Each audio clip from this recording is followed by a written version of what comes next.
Olá a todas e a todos, sejam todos bem-vindos ao Festival Digital de Economia Criativa, Sustentabilidade e Inclusão. Eu sou o William Casarim, diretor do evento, e como nós estamos utilizando os recursos de acessibilidade e inclusão, eu vou fazer minha audiodescrição, e nós também temos 2 intérpretes de Libras, a quem eu agradeço, o Guilherme e o Daniel. Bom, eu sou branco, olhos e cabelos castanhos, tenho barba, estou com uma blusa preta e atrás de mim tem uma parede branca. Hoje nós temos um convidado muito especial, extremamente criativo, talentoso, internacional, o Jorge Greenberg, que vai conduzir a nossa oficina de como construir um negócio criativo. Jorge, seja muito bem-vindo, obrigado por aceitar o nosso convite, pela parceria. Estamos muito felizes com você na nossa programação. E agora eu passo a palavra para você, vou pedir para que você faça uma breve apresentação sua audiodescrição, e depois da sua palestra, nós voltamos para um rápido bate-papo. Tá certo. Obrigado. Muito obrigado você, muito feliz em estar de novo contigo e participar desse evento. Espero trazer bastante inspiração e novas ideias. Eu vou fazer minha audiodescrição também. Eu sou um homem branco, eu estou usando uma jaqueta preta e tenho um cabelo meio preto, meio grisalho, e estou na frente de uma estante de livros, assim, que está atrás de mim. Eu vou começar a compartilhar a tela com vocês. O meu nome é Jorge Greenberg, eu trabalho com indústria de moda, pesquisa de tendências e jornalismo de moda já faz 15 anos. Eu trabalhei 10 anos no WGSN, que é a maior empresa de tendências do mundo, na América Latina. Eles são de Londres, mas eu trabalhei no Brasil e na América Latina. Trabalhei como colaborador da Vogue América por 4 anos, tinha uma coluna no Estadão, colaboro com o Business of Fashion, que é um grande portal de notícias para a indústria de moda focado em Londres, e tenho um projeto no Instagram, que é uma coluna de moda em vídeo, que chama 3 Minutos de Moda, que realmente trouxe um acesso de conteúdo, com toda essa bagagem e experiência que eu tive com os editores internacionais, de uma maneira bastante acessível, assim, no Instagram. E muitas pessoas que me veem hoje, elas me conhecem mais do 3 Minutos de Moda e nem sabem as coisas que eu fazia antes. Então, é sempre legal ter esse momento de me apresentar e contar um pouquinho, tá? Eu fiz um guia, um roadmap do que a gente vai ver hoje. São 4 temas principais que eu separei para essa palestra, tá? Começando, eu vou falar sobre o mapa da influência, que é um mapa que está muito modificado pós-pandemia, né? Pós-pandemia não, que ainda estamos na pandemia, mas depois que começou a pandemia, a gente começou a questionar como sociedade todos os valores que estavam sendo disseminados nas indústrias de moda e beleza e criatividade, e todo esse jogo da influência está mudando, tá? Então, a gente vai falar aqui sobre isso. Novos Velhos é o segundo tema, que fala de uma geração que está crescendo muito em representatividade e consumo, e não é a geração Z, não é a geração jovem. A geração frontal fala um pouco do reflexo dessa epidemia paralela de saúde mental, que é silenciosa, que a gente está vivendo na sociedade, e como isso está se traduzindo em comportamento e moda, tá? Que é um tema que eu acho bem interessante. E, para terminar, um olhar para o futuro do luxo, com um movimento de moda sem roupas, que a gente vê um mercado buscando desacelerar e também diversificar a oferta, que é um tema que é bastante interessante. Então, hoje eu vou fazer a palestra dessa forma. Cada tema eu vou abrir e vou mostrar para vocês 3 minutos de moda sobre o tema, e aí eu vou me aprofundar nele. E espero que vocês gostem. Vamos começar o primeiro tema, que é o mapa da influência, e vou passar esse vídeo que chama Influência. Olá, eu sou Jorge Greenberg e esse é o 3 Minutos de Moda. Hoje eu vou falar sobre influência. Na primeira década de Instagram, a cultura dos influencers foi estabelecida com esse mercado de simulação que tanto vemos. Pessoas mostrando casas e roupas que muitas vezes não são suas, férias e rotinas de beleza com produtos e serviços que elas provavelmente não pagaram. Enfim, essa cultura, muito bem retratada no documentário Fake Famous da HBO, se formou e passou a ser reproduzida pelo mundo inteiro, banalizando o verdadeiro significado da influência e o termo influencer, que, por conta disso, tem uma conotação um pouco negativa. Existe um paradoxo hoje na indústria de moda, onde profissionais têm medo de aparecer e se parecerem com influenciadores e, ao mesmo tempo, desejam fama e sucesso aqui no Instagram. A influência, como um conceito, não deveria ser algo negativo. Pense na influência de pessoas que mudaram o mundo. Steve Jobs, Madonna, Lady Gaga, RuPaul, Mandela, Gandhi, tantos outros que deixaram uma contribuição ou marca que vai muito além de redes sociais. Tem a ver com pessoas. Influência deveria ser sobre isso. O que aconteceu até o começo de 2020 é que o mercado de influência descartável estava crescendo em um ritmo tão acelerado que não havia um pensamento crítico profundo sobre o que todo esse exibicionismo, criação de cenários artificiais, estavam gerando na sociedade. Quem se comunica com uma audiência através do Instagram deve buscar trazer algo significativo para a vida do seu seguidor e levar ele em uma jornada, onde ele vai sempre querer ver mais. Isso hoje é acessível a todos. O mais difícil é que marcas e agências estão completamente viciadas nesse formato de influencer e querem colocar as pessoas em uma caixa. Quando pessoas postam conteúdos diferentes, elas não têm o mesmo engajamento do que quando mostram a si mesmas. Ficam inseguras e vão seguindo o algoritmo e o formato padrão. Quando eu comecei esse projeto do 3 minutos de moda, sentado no chão da minha casa, sem trocar de roupa, eu comecei a ir contra o que o mercado estava propondo. Foi um risco e tomou tempo para ganhar corpo. Mas se eu tivesse feito o que o mercado queria que eu fizesse, eu teria me tornado mais um influenciador de look e hoje, na real, eu estaria bem perdido. Eu encontrei um formato que funciona para mim. Isso, no longo prazo, dá mais resultado. E, no final, as marcas e as pessoas te respeitam. E você constrói muito mais do que uma marca. Você constrói uma reputação e uma comunidade de pessoas que confiam em você. Tomar o tempo para definir os seus assuntos, o seu ritmo e o seu formato é muito mais sobre o que você tem a dizer, sobre os seus valores e habilidades do que sobre o algoritmo. Mas como fazer isso, né? Primeiramente, entendendo quem é você e o que você faz. Será que isso pode ser retratado nas redes sociais? Será que faz sentido? Quem é você sem o Instagram? Isso vai levar as pessoas a reconhecerem o seu trabalho real e o que você tem para oferecer de verdade.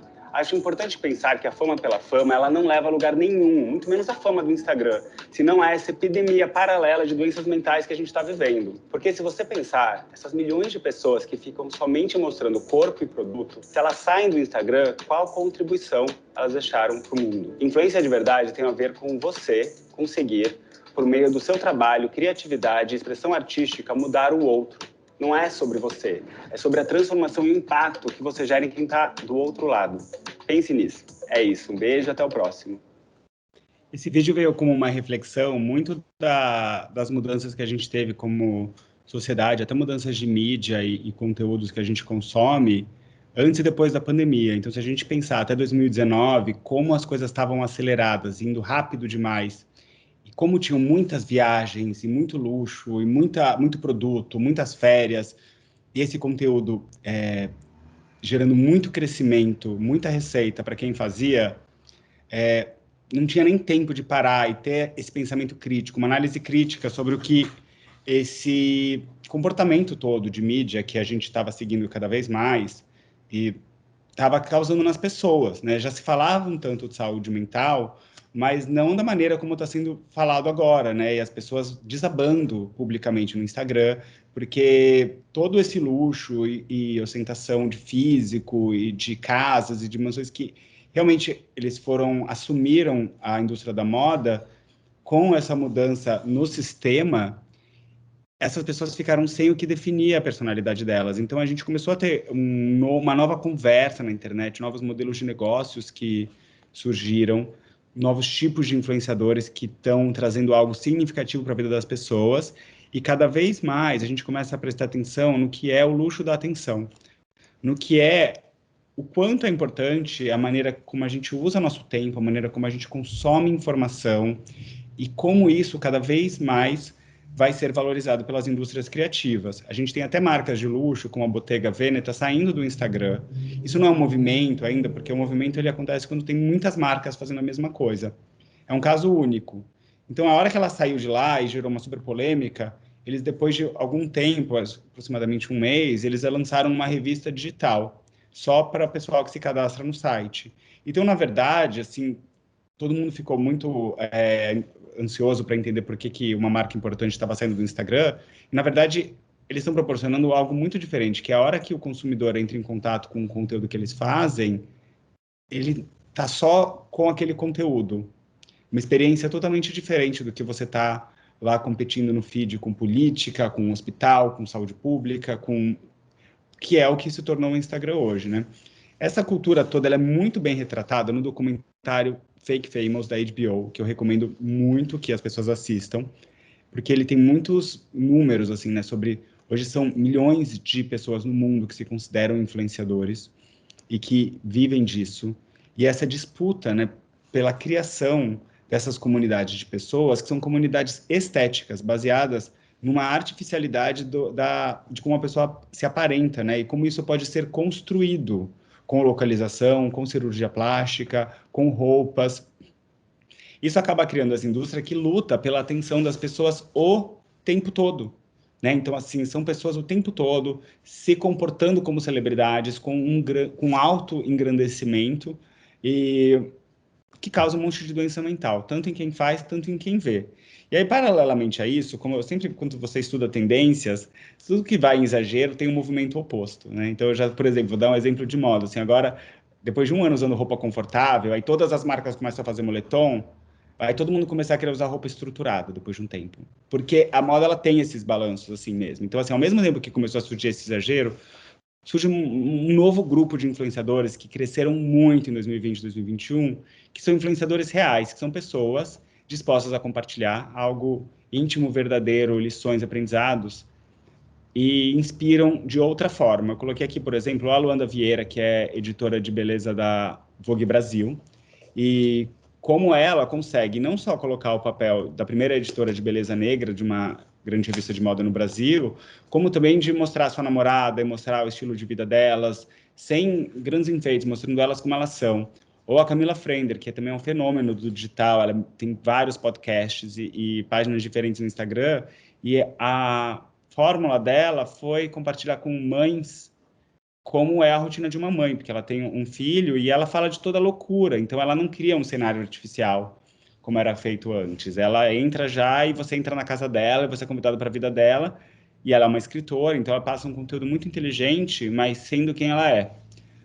Tem muitos outros tipos de influenciadores surgindo e pessoas que realmente elas causam um impacto na sociedade. Aqui eu coloquei uma foto do Instagram da Suiane Nayá, que ela celebra as curvas dela e a autenticidade dela e mostra, ela é uma editora de moda também, hoje ela está na revista Elle, então ela mostra também a beleza da mulher como ela é, e ela sabe criar esse engajamento, e aí vem uma comunidade de pessoas, milhares de pessoas que querem participar desse mundo dela.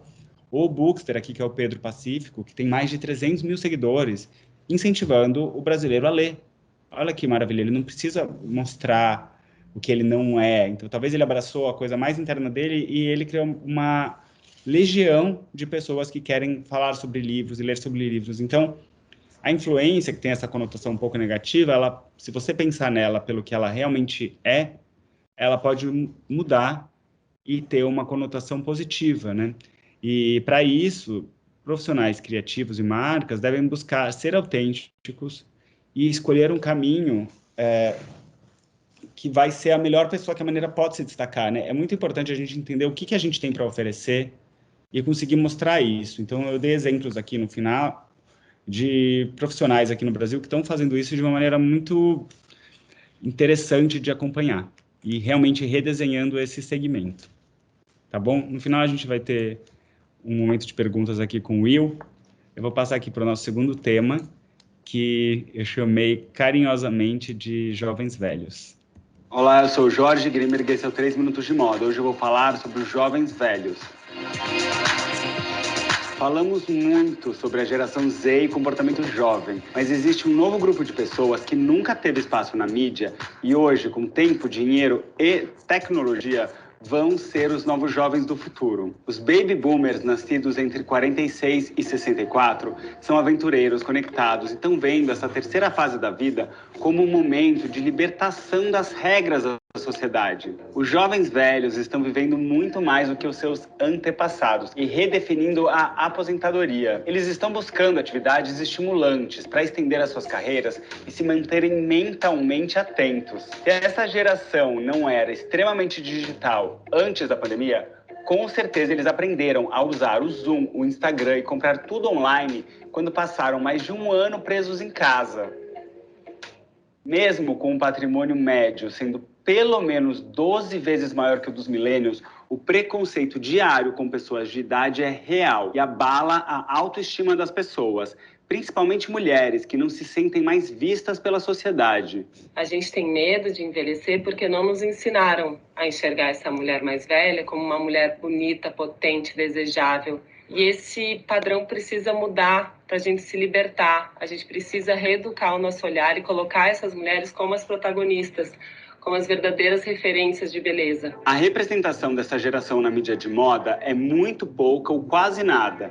E mesmo marcas como Prada ou Celine, se você entra no Instagram delas, 99% das pessoas no feed parecem ter 18 anos. Agora me diz, quem tem 18 anos e pode comprar nessas marcas, né? Enfim, a idade é o último pilar na equação da diversidade. E devemos ver esse ativismo ser cada vez mais forte na mídia. Muito além de trabalhar para garantir as suas aposentadorias em tempos incertos, muitos boomers decidem continuar trabalhando para se sentirem vivos mentalmente e fazerem parte de um mundo que nunca precisou tanto de ação por parte das pessoas com saúde e capacidade. A agência de publicidade australiana Tinkerbell lançou um estágio remunerado de 8 semanas, exclusivamente para candidatos com mais de 55 anos. Olha que interessante. Vivemos em uma época em que somos mais educados sobre inclusão e devemos garantir que isso também se estenda ao preconceito etário. Porque se você não se vê retratado na mídia, você se sente invisível. É nesse momento que marcas podem começar a apreciar as nuances e diversidades dentro desse gigante grupo de pessoas. Se nos anos 60 do século XX emergiram os movimentos jovens em Londres, quando pela primeira vez a rebeldia entrou em cena com moda, arte e música, nos anos 20 do século XXI, podemos esperar ver o primeiro movimento dos jovens velhos, em que a galera de 50 a mais vai ressignificar essa terceira etapa da vida. É isso. Um beijo e até o próximo. Eu adoro esse movimento porque ele é muito improvável, né? A história de celebrar as pessoas mais velhas, porque a gente se acostumou tanto, o mercado é tão viciado em celebrar o jovem. Isso que eu falei no vídeo é real mesmo. Se você entra no Instagram das principais marcas de luxo, todo mundo tem 18 anos. E assim sempre foi a moda, até agora, né? Então, já coloquei aqui uma imagem do último desfile da Hermenegildo Zegna, que tem, não são todos, tá? Mas tem modelos mais velhos. Eu vou mostrar mais alguns exemplos aqui de como essa representatividade está surgindo. Mas antes, um pouco de contexto sobre essa geração dos boomers, que não estão na moda, né? A gente fala muito tempo dos millennials, depois geração Z, né? Essa obsessão com a juventude, os millennials estão velhos. Eu sou millennial já, então agora é tudo a geração Z, que aqui nasceu em 95 e 2000, entre 95 e 2005, aproximadamente. E aí você pega essa geração dos baby boomers, né? Que são os filhos do pós-guerra. São os bebês que vieram depois do boom da Segunda Guerra. Nascidos entre 46 e 64, olha isso, eles estão se tornando o maior grupo populacional da história, com mais de 240 milhões de pessoas na China. Até 2025, eles vão representar 20% da União Europeia e hoje já são mais de 73 milhões de americanos. Ou seja, se a moda está fazendo todo mundo querer parecer que tem 18 anos, tem um grupo de pessoas que quer se ver. E hoje a internet possibilita isso. E há também uma redefinição da aposentadoria, né? Fala-se sobre essa terceira etapa da vida, né? E como as pessoas, elas querem dar um recomeço agora. Então, eu coloquei aqui uma frase de uma matéria da CNBC. A maioria dos trabalhadores espera que sua aposentadoria inclua um emprego.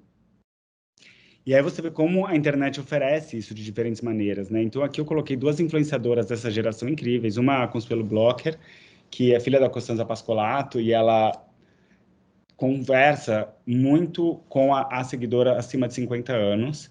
E o engajamento dela é fantástico. Eu já fiz vários trabalhos com ela, a adoração que as seguidoras têm com elas, a parceria de longo prazo com as marcas. Ela oferece para marcas coisas muito mais sólidas, que realmente só a maturidade pode trazer.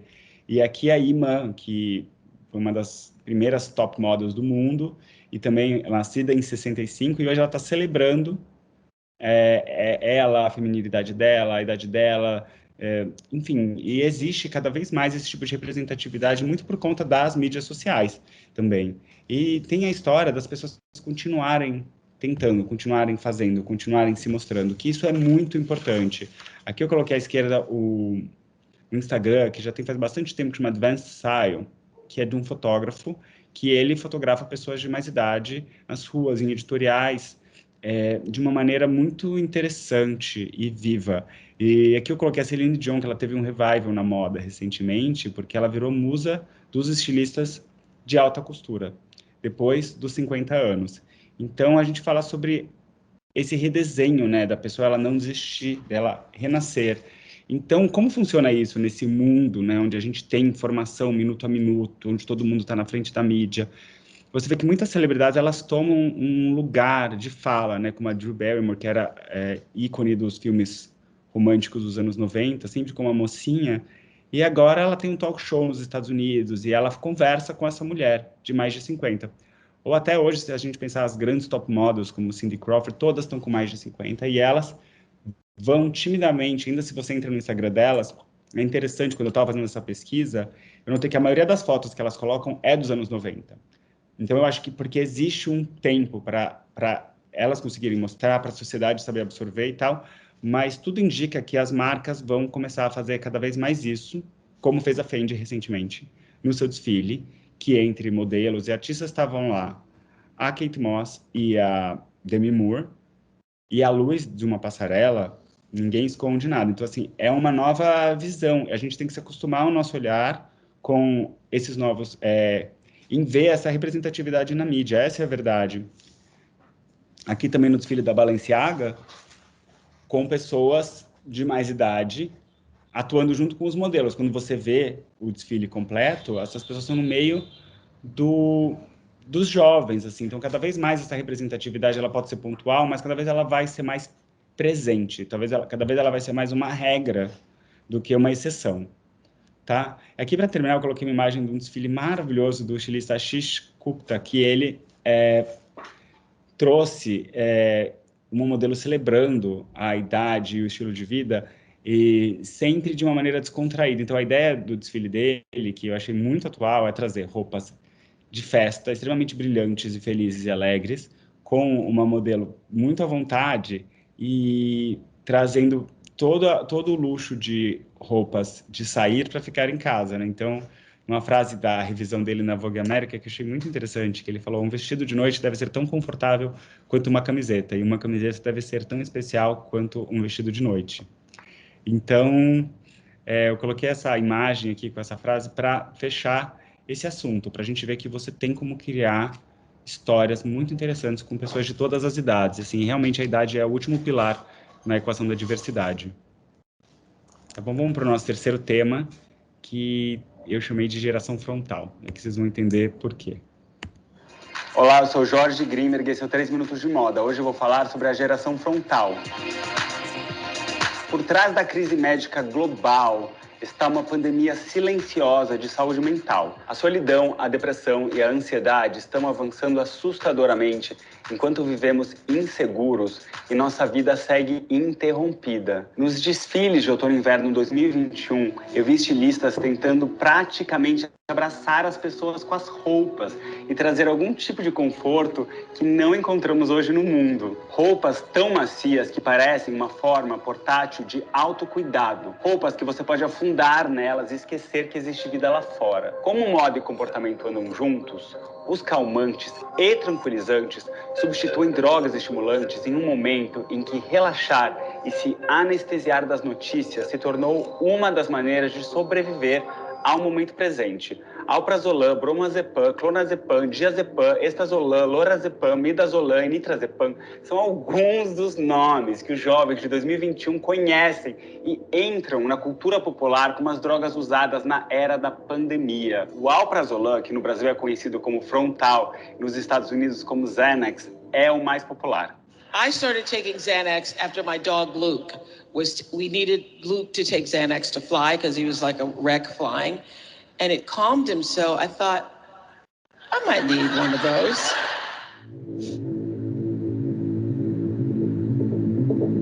Se as drogas, assim como a moda, refletem o espírito do tempo, o que vamos usar em 2021? Eu sempre gosto de olhar para trás, para depois olhar para frente. Nos anos 60 e 70, com os primeiros festivais de música, o LSD se disseminou como a droga do amor, expandindo a mente dos jovens que passaram a lutar pelos direitos de igualdade sexual e racial. Nos anos 80, a cocaína entrou na cultura pop americana, uma droga dos yuppies de Wall Street.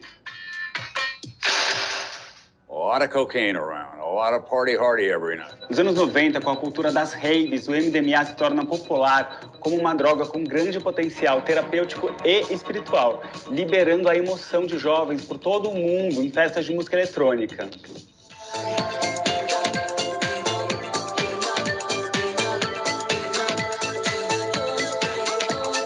Nos anos 2000, com a globalização e o início da era digital, surge a ketamina, um anestésico para animais que entra em cena nos clubes underground de Londres e se espalha pelo mundo como uma substância que faz as pessoas esquecerem do tempo e do espaço. A ketamina, um tranquilizante para animais, entrou na cultura pop global com ícones como a italiana Miss Keta. Domanda, Keta non capisce, Keta non tradisce, onore, rispetto, pugnale nel petto. E também já foi aprovada para tratamento de depressão severa nos Estados Unidos. Em 2021, qual é o mood? O mood é conforto, é buscar conforto em todos os lugares. Por isso, junto com roupas espaçosas que abraçam, o uso de calmantes e anestésicos acompanham o comportamento de moda em tempo que todos nós precisamos de um tranquilizante mesmo para superar o mundo lá fora. É isso. Um beijo, até o próximo. Esse tema que eu chamo de geração frontal é algo que a moda vem trazendo já há algum tempo. Essa aqui é uma capa da revista Vogue Portugal de julho de 2020, quando está o verão na Europa. E essa capa foi bem polêmica. E falou, é verão lá fora. E a menina está numa clínica psiquiátrica tendo uma crise de ansiedade e depressão na banheira. Tipo, ela foi polêmica porque, assim, durante esse período de pandemia, né, qual é a imagem de moda? Qual que é a história de moda?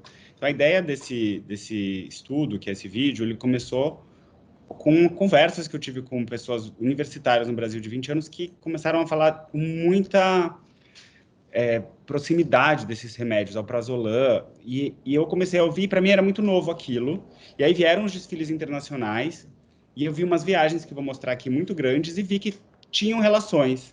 E aí eu estava conversando com a Costanza Pascolato, não tem alguns desfiles internacionais, às vezes, imagino que o pessoal aqui conheça ela, que ela é super ícone de moda no Brasil, e a gente tem umas trocas sobre as temporadas de moda, os desfiles, o olhar das tendências, isso é super gostoso.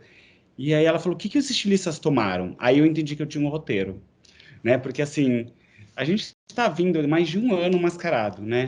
Então, o que é moda durante esse tempo, né? Moda de ficar em casa. Essas imagens são imagens das Semanas de Moda Internacionais, que aconteceram em março no Hemisfério Norte, tá? Do portal de tendências Stylos. E elas mostram, tipo, esse conforto total extremo, né? Porque como as pessoas vão se arrumar e animar para sair de casa durante esse tempo, né? Em geral. E o que você vai vestir, né? Será que você vai vestir com estilo ou não? Então, assim, são momentos de muita experimentação. Nas passarelas, isso vai para um outro nível, que realmente a pergunta é o que esses estilistas tomaram. Essas são imagens, em GIFs e vídeos, da estilista Colina Estrada, na última coleção do New York Fashion Week. E realmente, cada imagem era um GIF que as pessoas transformavam em animais com estampas extremamente psicodélicas, mostrando que tem um lado que é muito interessante, como esse momento de pandemia mudou a maneira que as pessoas lidam com informação, como isso é muito amplo, mostrar um desfile dessa maneira, como também é isso que está na cabeça das pessoas. E aí a gente vê esse assunto de saúde mental ser discutido em grandes mídias. Isso aqui é uma frase que eu tirei da Vogue América, numa reportagem muito grande sobre como lidar com a ansiedade pós-pandemia, né? Enquanto as coisas começam a abrir devagar, e a vacina vai andando. Então, a jornalista que escreveu a matéria, ela começou a contar como foi a experiência dela, de colocar a ansiedade pós-pandemia nas páginas de mídias sociais. E começou a falar, você também sente o que eu estou sentindo? Porque as pessoas estão querendo muito enfeitar o momento. Enfim, é um momento difícil para quem cria conteúdo e comunicação, saber os assuntos. E a hora que ela abordou, você também sente isso? Eu teve um feedback enorme, escrevi uma matéria para a Vogue falando sobre isso. E tem muitas maneiras de expressar o momento presente, mas essa psicodelia, que remete até um pouco aos anos 70, se você for pensar numa estética, que apareceu aqui no desfile do Raf Simons, se você vê as modelos, parece que elas estão flutuando numa floresta, entendeu? Ou aqui no desfile do J.W. Anderson, que é um estilista inglês, a estampa do cogumelo alucinógeno. Então, realmente, você consegue juntar todos esses temas e ver que existem por trás medicamentos, drogas, alguma coisa que está realmente guiando esse universo criativo. E, para terminar esse bloco, uma imagem do último desfile da Louis Vuitton, tá? Que também mostra como esses conceitos vão de ponta a ponta, né? Que ele não fica só num estilista super independente, que ele chega até uma Louis Vuitton, com a frase do Nicolas Ghesquière, que é o diretor criativo feminino. Já que estamos todos imóveis, temos que dobrar a nossa imaginação para inventar uma viagem extraordinária. Tá? Eu achei que fecha perfeitamente esse bloco. E para terminar, eu vou passar um videozinho, o último de 3 minutos, falando sobre inspirações para o futuro do luxo, que seria um futuro de moda sem roupas. Olá, eu sou o Jorge Grimberg e esse é o 3 Minutos de Moda. Hoje eu vou falar sobre um futuro de moda sem roupas. O maior conflito da indústria de moda hoje é como desacelerar o consumo e a produção de uma maneira saudável e manter o crescimento econômico. Você já pensou em diversificar a oferta?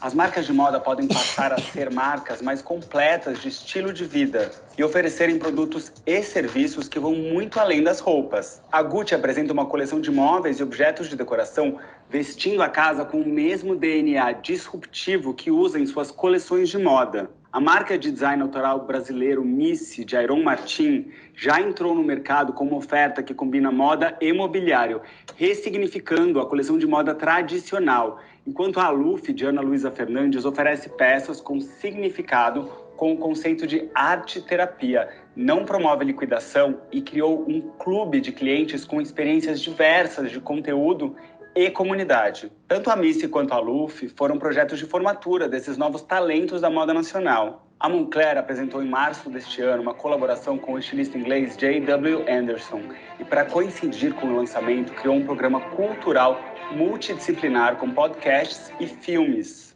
em parceria com o serviço de streaming Mubi.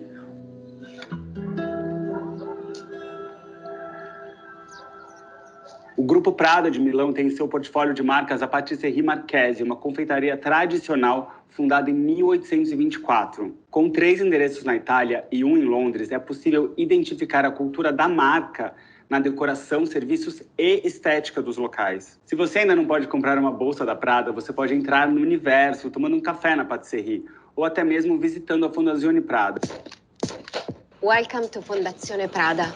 É um centro cultural fundado em 1993 que oferece conferências de filosofia contemporânea, festivais de cinema e exposições de arte. Isso também é moda. O site Cool Hunting saiu do conteúdo digital e passou a levar os seus maiores leitores em viagens de experiência pelo mundo, para lugares como Zâmbia, Cuba, Marrocos, comercializando para sua audiência o seu bem mais precioso, as viagens de pesquisa de tendências. A viagem termina com uma festa black tie, com malabarista, cobra, pôr do sol. O Business of Fashion de Londres anualmente reunia, pelo menos até antes da pandemia, em um hotel fazenda nos arredores de Londres, profissionais de moda para uma experiência de 3 dias com yoga, meditação, palestras, workshops e jantares, conectando pessoas e ideias em um ambiente sem venda de roupas. Se você tem uma marca de moda e está sem saber como desacelerar a produção, aqui em 3 minutos eu apresentei inúmeras maneiras que você pode atualizar a sua marca para uma nova era da moda, que respeita as pessoas e o meio ambiente. É isso, um beijo e até o próximo. O futuro do luxo ele é muito mais sobre a experiência do que sobre o valor puramente estético das coisas. E eu sinto que retornando para as ruas, retornando para atividades em grupo, a gente vai cada vez valorizar mais isso. E as marcas espertas vão conseguir juntar as pessoas de uma maneira como a gente está sentindo muita falta agora, né? Então, serão lembrados nesses anos 20 do século 21, que estão começando agora, profissionais e marcas que trouxerem algo a mais, com significado e impacto positivo na vida das pessoas. A gente mais do que nunca precisa disso, né? É isso, muito obrigado. Obrigado, Will, pelo convite. Espero que vocês tenham gostado. Jorge, super obrigado. Fiz várias anotações aqui. Passaria muito tempo conversando contigo. E como o nosso assunto também passa no assunto da criatividade, eu queria saber, na tua visão, quais são as habilidades e competências que os indivíduos têm que desenvolver ou ter para ser considerado criativo. Eu sei que é complexo, mas... Eu sinto que mais do que não tem uma fórmula única. Eu acredito muito nisso e falo repetidamente sobre isso. Porque eu acredito que o melhor uso da criatividade de cada um é muito interno. Então, assim, é muito olhar nossas tendências internas. Porque, por exemplo, eu escrevo, eu gosto muito de escrever. Então, quanto mais eu pratico a escrita, melhor a minha escrita fica. Quanto menos eu escrevo, pior ela fica. Tem gente que gosta de desenhar, tem gente que gosta de cozinhar, tem gente que gosta de limpar, tem gente que gosta... Enfim, eu acho que nesse último ano, quem conseguiu ficar com a cabeça boa, conseguiu explorar isso melhor, né? Porque a gente teve esse tempo em casa mesmo e mais introspectivo. Então, eu sinto que cada pessoa deve saber escutar, saber o que faz bem, saber o que gosta de fazer e colocar tempo e energia nisso, porque aí está a criatividade. Mais do que numa fórmula que pode se repetir para os outros, sabe? Como a gente está falando de negócios e também ligado à criatividade, no seu livro você coloca que a expressão social é a nova moeda. Então, como os pequenos principais produtores, os pequenos negócios, podem usar a criatividade como um ativo econômico para se posicionar no mercado? Até porque hoje, com essa questão da pandemia, em 2020, das 3 milhões e 300 empresas que foram abertas no país, 2,6 milhões são microempreendedores individuais. Ou seja, pessoas que provavelmente perderam até emprego por conta da pandemia, etc., e precisam ter alguma fonte de renda. E aí acho que também entra muito dos profissionais criativos. Quando você falou, nossa, você escreveu no seu livro Expressão Social é a Nova Moeda, eu falei, nossa, eu escrevi isso mesmo, que frase boa, vou usar. Tipo... que o livro foi lançado em 2017. Mas, assim, eu super acredito nisso, e até eu estou fazendo um curso agora sobre isso, de marca pessoal, porque o que acontece, até voltando para a sua pergunta anterior e já respondendo essa, acho que uma coisa que todos os criativos fazem, não importa a sua área de atuação, eles têm uma coisa em comum, que é a comunicação e redes sociais. Então, principalmente para microempreendedores, quem souber comunicar melhor o que está fazendo e criar uma comunidade em cima do seu trabalho, a chance do negócio dar certo para microempreendedores é maior, tá? Então, tem muitas pessoas que elas ainda têm muito medo de se expressar, muito como eu coloquei, por isso que eu abri até com esse vídeo, porque é a questão que as pessoas têm mais me trazido, principalmente microempresários, que eu trabalho bastante com microempresários em mentorias e cursos, e tem muitos seguidores também que falam direto comigo, que tem pequenas lojas ou tem uma confecção pequena, tal, que eu acredito que é muito o público que a gente está falando aqui, e tem vergonha de se expressar ou não gostam, e aí ficam nessa luta interna, porque vem o mercado fazendo e não fazem. Então, assim, eu acho que todo mundo aprender, assim, se você pensa assim, você vê uma marca que está só lá os produtos, aí você vê uma marca que o dono da marca está contando como ele fez, a gente não tem como fugir disso, porque isso é o ser humano, sabe? O ser humano talvez vai confiar mais onde ele pode ver quem fez, como fez, e contar como fez, por que fez. Então, eu acho que as pessoas que às vezes ficam com esse medo, né, de expressar, então eu acho que a expressão social é muito sobre a pessoa aprender a se comunicar, entender o que funciona para ela, sabe? Por exemplo, eu me sentia muito tímido com redes sociais. Esse projeto do 3 Minutos de Moda que eu mostrei aqui 4 vídeos foi uma maneira editada de migrar o que eu fazia em jornalismo para a internet. Então, eu acho que as pessoas têm hoje que fazer isso, sabe, de alguma maneira, porque isso também traz vários benefícios a longo prazo, né, de reconhecimento, de relacionamentos. Se você não fala, ninguém vai saber o que você tem para dizer, o que você faz. Perfeito. Um outro ponto também, Jorge, que eu queria ver contigo, é que hoje existem muitas vozes na internet falando sobre diversos assuntos. Todo mundo precisa falar sobre diversidade, sobre inclusão, enfim, as pessoas se sentem meio que obrigadas a falar disso para entrar nesse movimento de posicionamento, seja pessoal ou profissional, enfim, corporativo. Qual a tua avaliação sobre isso e até o que você recomendaria para esses microempreendedores ou até para quem tem marca pessoal, enfim, de como atuar e talvez não sendo necessário falar sobre tudo isso, sobre inovação, tecnologia, enfim, diversos assuntos. Eu sinto que o principal caminho, Will, é a educação. E a educação de diversas formas, não é só a educação formal. Assim, por exemplo, quando eu realmente lidei com essas ansiedades muito e vi que a conversa da moda estava mudando e que todo mundo ia ter que saber se posicionar sobre sustentabilidade, sobre inclusão social, racial, e eu vi que eu não dominava, sobre meio ambiente, eu vi que eu não dominava esses assuntos, o que eu fiz? Eu chamei profissionais especialistas em cada um desses assuntos e no meu canal do YouTube, que eu tinha na época, que eu tenho ainda, é um projeto bem legal, se alguém tiver interesse, chama Futuro da Moda. Tem 7 episódios lá, e tem um episódio sobre racismo, tem um episódio sobre tecnologia, tem um episódio sobre sustentabilidade. E eu usei da minha agenda, quem que eu conhecia que poderia falar sobre os assuntos, e foi muito legal. Porque de lá, quando você abre uma janelinha, você vai entendendo os assuntos que você vai entender mais, como você vai fazer. Então, eu acho que, assim, ter a humildade de escutar quem são as pessoas que têm no lugar de fala, dentro de cada uma das questões, quem tá já falando sobre processos sustentáveis há muito tempo, ou criando com processos sustentáveis, ou fala disso com propriedade, pessoas que estão à frente de causas raciais e sociais.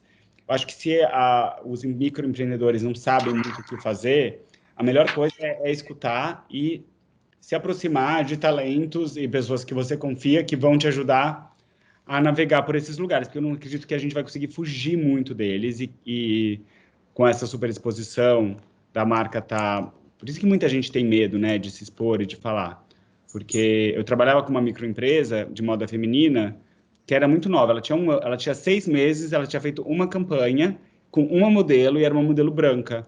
E aí, quando tiveram as passeatas nos Estados Unidos ano passado, do Black Lives Matter, e aí tiveram várias modas aqui no Brasil, como tem sempre, ela travou, ela não conseguiu mais trabalhar. Porque ela estava com o feed todo branco e ela se sentiu uma impostora, mas, tipo, calma. Aí ela foi, aos poucos, entendendo como ela poderia tratar. O que eu acho que as pessoas têm que tomar cuidado é para elas não travarem por causa disso. Eu acho que ter a humildade de falar, não sei, vou aprender, chama especialistas, aprende, tenta usar aos poucos e não se apropriar dos temas, tá? Não se apropriar. Porque se a pessoa não fez nada sobre questões sociais, não é como uma modelo negra que ela vai resolver. Se a pessoa não fez nada de sustentabilidade, não é com um algodão orgânico que ela vai resolver. Então, as pessoas têm que se aprofundar mesmo, entender que é uma jornada de longo prazo, é para a vida, não é para a tendência do momento, sabe? E a moda é muito acostumada a pensar na tendência do momento, né? Bom, e para quem tiver interesse também, o Jorge possui alguns cursos, Encontre Sua Voz, que eu participei, incrível, mentorias também, né, Jorge? Sim, a gente está com o projeto de mentoria coletiva, que está muito legal, que são normalmente microempreendedores de moda, ou empresários de moda, profissionais em reposicionamento, são turmas de 10 pessoas. E é uma delícia, a gente tem um encontro semanal, são 12 semanas, eu montei uma metodologia com começo, meio e fim, para montar um planejamento de negócios com 3 anos. Então, tem encontro sobre propósito, tem encontro sobre valores, tem encontro sobre comunicação, é muito legal. Então, essas turmas estão rolando lá. Quem tiver interesse no meu Instagram, que é @jorgegreenberg, tem lá todos os links para acessar a próxima turma de curso e mentorias e tudo mais. Tanto para a marca pessoal como para profissional também, né, corporativa, né, Jorge? Sim, a maioria do público que consome meus cursos e meus conteúdos, eles trabalham na indústria de moda, assim, e realmente, ou são empresários, ou são executivos, ou são, enfim, pessoas que estão começando, assim, ele é aberto para profissionais ou para empresas, assim, que venham independente de cada um. Normalmente, quando a pessoa entra em contato, ela tem interesse, a gente vai conhecer elas e acaba indicando alguma coisa que é melhor, assim. O que eu tenho, que acho que é o primeiro passo, assim, para quem tiver interesse em conhecer mais as coisas que eu estou fazendo e se aprofundar, é o Encontre a Sua Voz, que é um workshop de um fim de semana esse que você fez. Sim. Aí a mentoria, ele vai com mais profundidade nos assuntos que eu falo lá e com um grupo muito pequeno de pessoas, que aí forma uma rede de apoio, e, enfim. Isso, Dá assim, para trocar várias ideias também, né?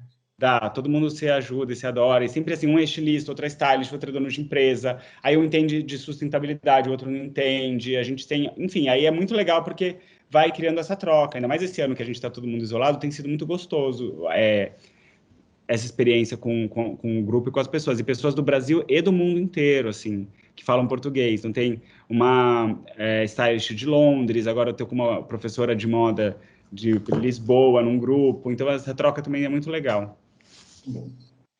Jorge, para a gente já ir fechando, tem alguma dica, alguma recomendação para quem está construindo sua marca pessoal ou para o seu próprio negócio, de como torná-lo criativo e entrar nessa era digital, né, saindo do analógico para o digital, incluindo também o que você colocou dessa inclusão de pessoas com 50 a mais, 60 a mais, que também estão entrando nessa onda para usar as redes sociais como venda de serviços pessoais, produtos, enfim, e profissionais também.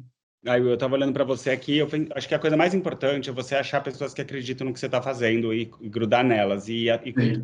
Tipo, eu estava olhando para você, você acreditava em mim antes das pessoas acreditarem em mim. Então, assim, isso dá uma força para eu me desenvolver. Então, assim, acho que todo mundo precisa ter coragem, primeiro, de mostrar os projetos, porque, assim, a princípio, para você acreditar em mim, eu não estava sentado em casa sem fazer nada, eu estava lá mostrando o que eu estava fazendo.